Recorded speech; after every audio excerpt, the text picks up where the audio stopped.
जय हिंद दोस्तों। आप देख सकते हैं जो नोटिफिकेशन जारी हो चुका है रेलवे बोर्ड का, जो 12th लेवल की वैकेंसी है उसके लिए भी नोटिफिकेशन जारी हो चुका है आज। और जो ग्रेजुएट लेवल की वैकेंसी है उसके लिए तो पहले ही जारी हो चुका था। अब ये आप देख लीजिए, जो 12th लेवल की वैकेंसी है उसके लिए भी आज से फॉर्म भरने स्टार्ट हो चुके हैं। आप फॉर्म अप्लाई कर सकते हैं। ये देख लीजिए, डेट जो पब्लिक है आरआरबी वेबसाइट जो 20 तारीख में स्टार्ट हो चुका था, जो निकले थे कल, और आज आप 21, आज से आप इसके फॉर्म फिलअप कर सकते हैं। जो ऑनलाइन रजिस्ट्रेशन है, क्लोजिंग डेट है उसकी 20 अक्टूबर, देख सकते हैं आप। डेट ऑफ फीस पेमेंट यानी कि 21 अक्टूबर तक आप फीस जमा कर सकते हैं, जो लास्ट है। जो डेट ऑफ मॉडिफिकेशन विंडो, अगर आपके फॉर्म में कोई भी गलती हो जाती है तो उसे करेक्शन करने के लिए आपको टाइम मिलेगा 23 अक्टूबर से 1 नवंबर तक। तो ये आप ध्यान रख लेना, क्योंकि कई बच्चों के फॉर्म में जो गलती हो जाती है तो उसे करेक्शन करने के लिए जो टाइम मिलता है, ये देख लीजिए आप, ये 23 अक्टूबर से 1 नवंबर तक का आपको टाइम मिलेगा। बच्चों ये वैकेंसी काफ़ी अच्छी है, जो 12th लेवल की वैकेंसी है अभी आई है। इसमें प्रोसीजर के बारे में बताया गया है, सीबीटी। तो इसके बारे में जो टाइप पोस्ट है, यहाँ पर 4 पोस्ट आई हैं। कमर्शियल कम ticket clerk, train clerk, account clerk और ये जूनियर क्लर्क। जहाँ पर आपको टाइपिस्ट लिख रहा होगा, आप नाम से ही पहचान लेंगे। इन दोनों में क्या है, टाइपिंग होगी आपकी। टाइपिंग आप हिंदी या इंग्लिश दोनों में किसी में से दे सकते हैं। इसके लिए आपकी कोई टाइपिंग नहीं होगी, आपको नाम से ही पहचान में आ रहा है, इसके लिए आपकी टाइपिंग होगी। तो अभी हम जो डिस्कस कर लेते हैं डिटेल वैकेंसी कितनी है इसके लिए बताया गया है। Under graduate post with minimum qualification जो 12+2, मतलब जो मिनिमम आपकी क्वालिफिकेशन है वो 12th है, उससे ऊपर आपकी कुछ भी हो सकती है ग्रेजुएट लेवल, तब भी आप इसका फॉर्म भर सकते हैं। 18 से 33 जो एज लिमिट दी गई है, इस तक आपकी एज काउंट की जाएगी। इस जो 1/1/2025 है, इसमें आपकी एज जो है 18 वर्ष होनी चाहिए। बाकी हम वैकेंसी के बारे में देख लेते हैं। सबसे पहले वैकेंसी है कमर्शियल कम टिकट क्लर्क, इसमें जो लेवल 3 उसके बाद की वैकेंसी है। इसका जो ग्रेड पे है इतना है, ये लेवल 3 की वैकेंसी है। मेडिकल का स्टैंडर्ड बताया गया है B2 है। जो आपकी एज लिमिट है 18 से 30, जो आरआरबी है इसमें एज लिमिट 18 से 30 ही होती थी और ये 1/1/2025 को पूरी होनी चाहिए थी, परंतु ये बताया गया है, इसमें देख लीजिए आप, ये कोविड-19 की वजह से आपको एज में रिलैक्सेशन मिला है। कितने, 3 साल का।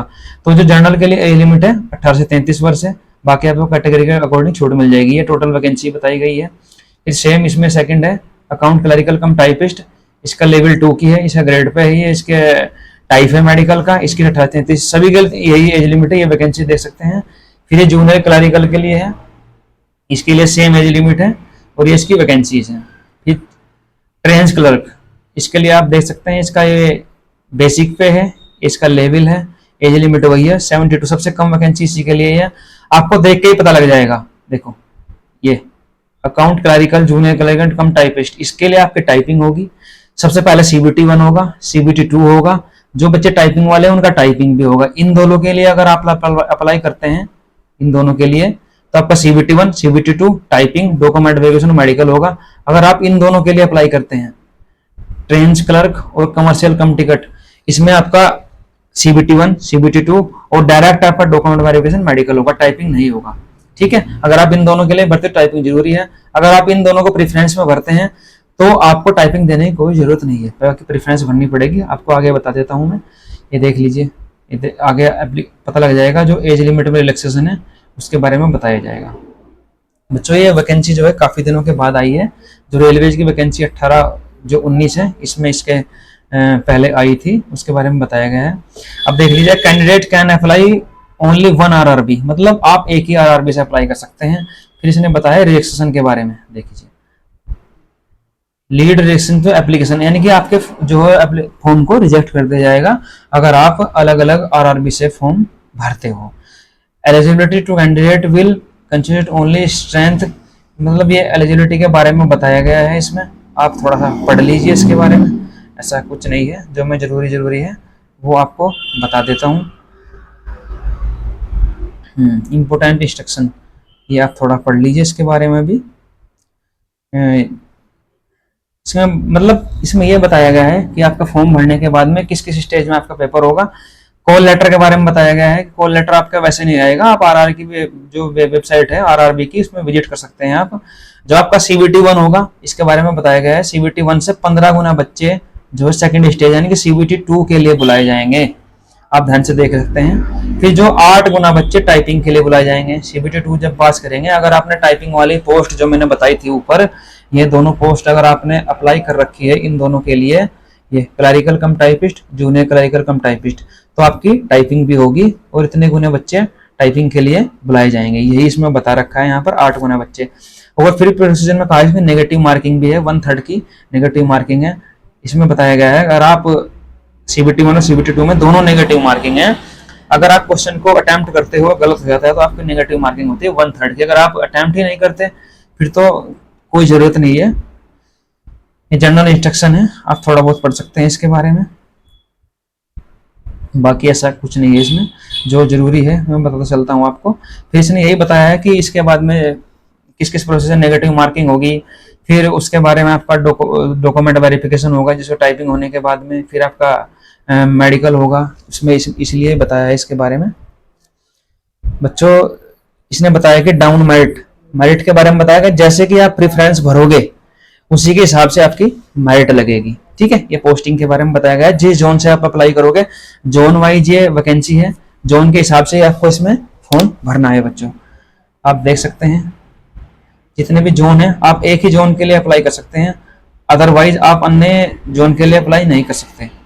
ठीक है, ये मेडिकल के बारे में बताया गया है। A3 का जो मेडिकल है ये, और B2 का मेडिकल क्या है और C2 का मेडिकल क्या है। वैसे मेडिकल जो है कुछ भी ज्यादा इसमें कोई हार्ड नहीं है, ऐसा कुछ जिसे हम देख सकते हैं, कोई अलग मेडिकल नहीं है।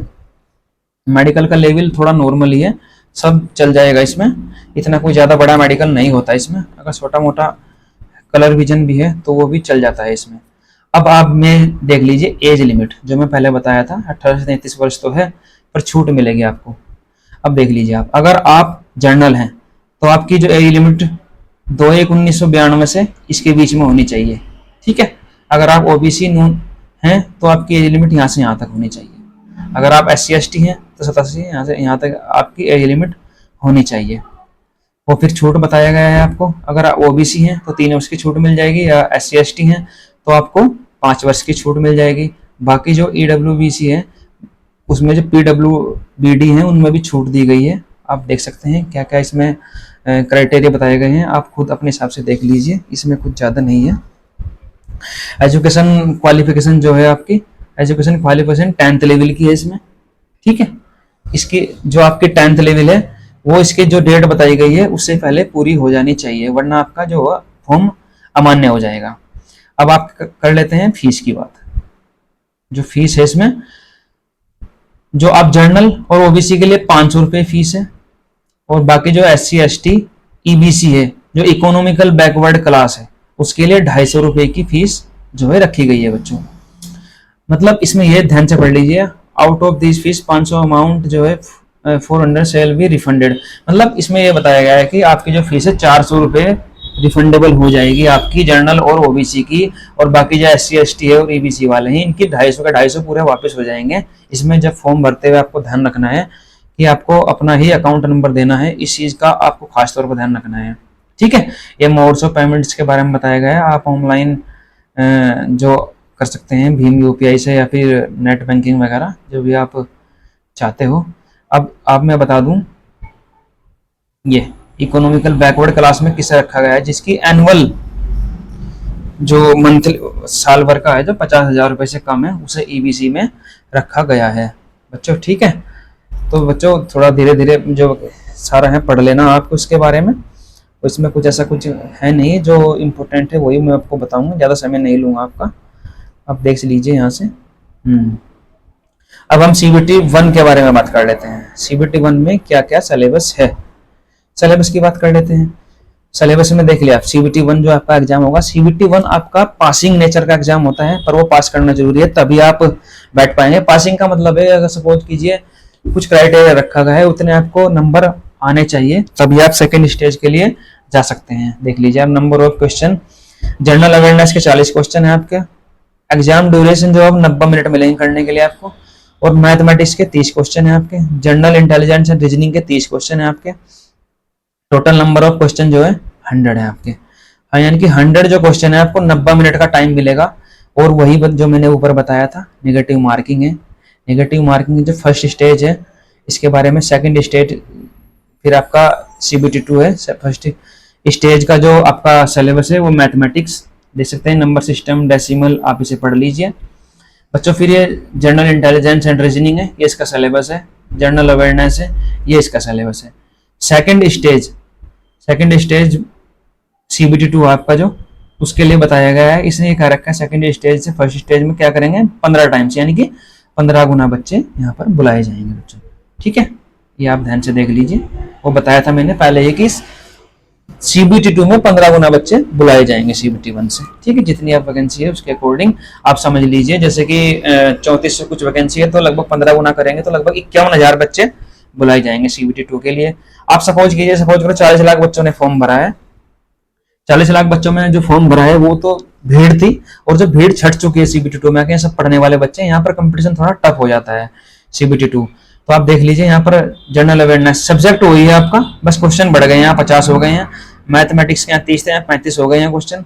जनरल इंटेलिजेंस रीजनिंग के 35 क्वेश्चन हो गए हैं आपके। टोटल जो क्वेश्चन है 120 है आपके। टाइम 90 मिनट है। यहाँ थोड़ा कंपटीशन इसलिए टफ है, अगर सिलेबस सेम भी होगा तो कंपटीशन टफ हो गया। वहां पर आपको 100 क्वेश्चनों के लिए 90 मिनट मिल रही थी, और यहाँ पर आपको 120 क्वेश्चनों के लिए आपको 90 मिनट मिल रही है। और इसमें भी सेम नेगेटिव मार्किंग है, 1/3 की जो नेगेटिव मार्किंग है आपकी, आप देख सकते हैं। नेगेटिव मार्किंग अगर आप क्वेश्चन को अटेम्प्ट करते हो गलत हो जाता है तो आपकी नेगेटिव मार्किंग होती है 1/3 की, अगर आप अटेम्प्ट ही नहीं करते तो फिर कुछ भी नहीं है। मैथमेटिक्स का सिलेबस आप देख सकते हैं, वही सेम सिलेबस है, ज़्यादा समय नहीं लूंगा आपका। जनरल इंटेलिजेंस रीजनिंग का सिलेबस है, जनरल अवेयरनेस है, आप देख सकते हैं इसके बारे में। फिर उसके बाद में जब CBT2 हो जाएगा आपका, ये जो मैंने 2 पोस्ट बताई थी ऊपर, उनके लिए आपको टाइपिंग टेस्ट होगा। ये दे रखे हैं इन्होंने, account clerical come typist and junior clerk come typist, इनके लिए टाइपिंग टेस्ट होगा। और जो टाइपिंग का जो क्राइटेरिया रखा गया है 30 वर्ड पर मिनट और ये 25 वर्ड पर मिनट, ये हिंदी के लिए है और ये इंग्लिश के लिए है। आपको जो भी हो उसमें देख सकते हैं। CBT2 से CBT जो टाइपिंग होगी वो 8 गुना बच्चे बुलाए जाएंगे बच्चों, ध्यान रखना, ये रहा 8 टाइम्स, 8 गुना बच्चे बुलाए जाएंगे। मतलब जिस भी ये दोनों पोस्ट है, सपोज कीजिए इसमें 1000 पोस्ट है, एग्जाम्पल मान लीजिए, तो आपको 8000 बच्चे टाइपिंग के लिए बुलाए जाएंगे। ये आपको ध्यान रखना है क्योंकि ये बहुत जरूरी है। आप देख सकते हैं यहाँ पर प्रोसीजर बताया गया है पूरा, आप देख लीजिए बच्चों प्रोसीजर पूरा। Name of the post, level, और ये CBT1 और CBT2 स्किल टेस्ट, मतलब किस किस के लिए है। अगर आप इस पोस्ट के लिए अप्लाई करते हैं कमर्शियल कम टिकट क्लर्क, ये लेवल 3 की है, इसमें आपकी CBT1 होगा, CBT2 होगा और आपका स्किल टेस्ट नहीं होगा, फिर डॉक्यूमेंट वेरिफिकेशन और आपका मेडिकल होगा। अगर आप इन दोनों पोस्टों के लिए अप्लाई करते हैं, दोनों लेवल 2 की हैं, तो इसमें CBT1 होगा, आपका CBT2 होगा और आपका टाइपिंग टेस्ट भी होगा। ऐसे ही है ट्रेंच क्लर्क के लिए आपका CBT1 और आपका CBT2 और स्किल टेस्ट नहीं होगा, डायरेक्ट डॉक्यूमेंट वेरिफिकेशन और आपका मेडिकल हो जाएगा। ये आपको ध्यान रखना है बच्चों। सभी पोस्टों के लिए CBT1 कॉमन है और सभी पोस्टों के लिए CBT2 भी कॉमन है। इससे पहले क्या होता था, CBT1 और CBT2 जो है अलग अलग होता था, पर अब की बार इन्होंने क्या किया है, CBT2 भी आपका सेम ही रखा है।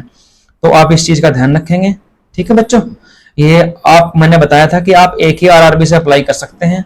ये RRB की वेबसाइट है, जिस भी RRB से आपको अप्लाई करना हो देख लीजिए आप, ठीक है बच्चों। ये RRB की वेबसाइट है और ये काफी अच्छी वैकेंसी है बच्चों। थोड़ा स्मार्ट तैयारी कीजिए आप, ठीक है बच्चों, लगे रहिए इस तैयारी में।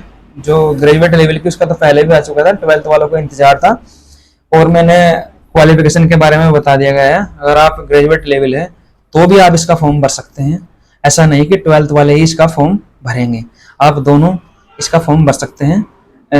आप प्रेफरेंस भरनी पड़ेगी आपको, ठीक है।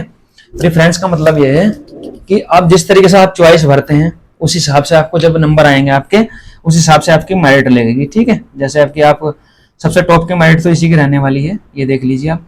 अब हम क्राइटेरिया बता सकते हैं। ये कमर्शियल कम टिकट क्लर्क के लिए है, ये इसका बेसिक पे है, B2 इसमें ये होगा। बस मेन ये देख लेंगे हम, जो फॉर्म भरेंगे आपके 12th में 50% मार्क्स होने चाहिए।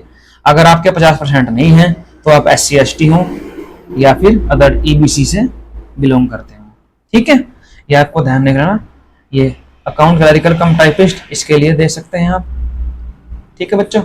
और ये आप देख सकते हैं बच्चों, सेम, मतलब मैं ये कह रहा हूँ अगर आप जनरल ओबीसी हैं तो आपको 50% जरूरी है 12th में। अगर आप 50% नहीं है आपके तो फिर आप SC ST होने चाहिए, यानी कि 50% जिससे कम है सिर्फ SC ST वाला ही भर सकता है, जनरल और ओबीसी के लिए नहीं भर सकते। ये पोस्टों के बारे में बताया गया है बच्चों। तो ठीक है बच्चों, आप थोड़ा वैकेंसी अच्छी है काफ़ी, तो आप ध्यान रखना इस वैकेंसी का, लग जाइए इसके बारे में, थोड़ी स्मार्ट तैयारी कीजिए कोविड के बाद जो वैकेंसी आई है। ठीक है बच्चों, ठीक है। जय हिंद जय भारत बच्चों, जय हिंद जय भारत।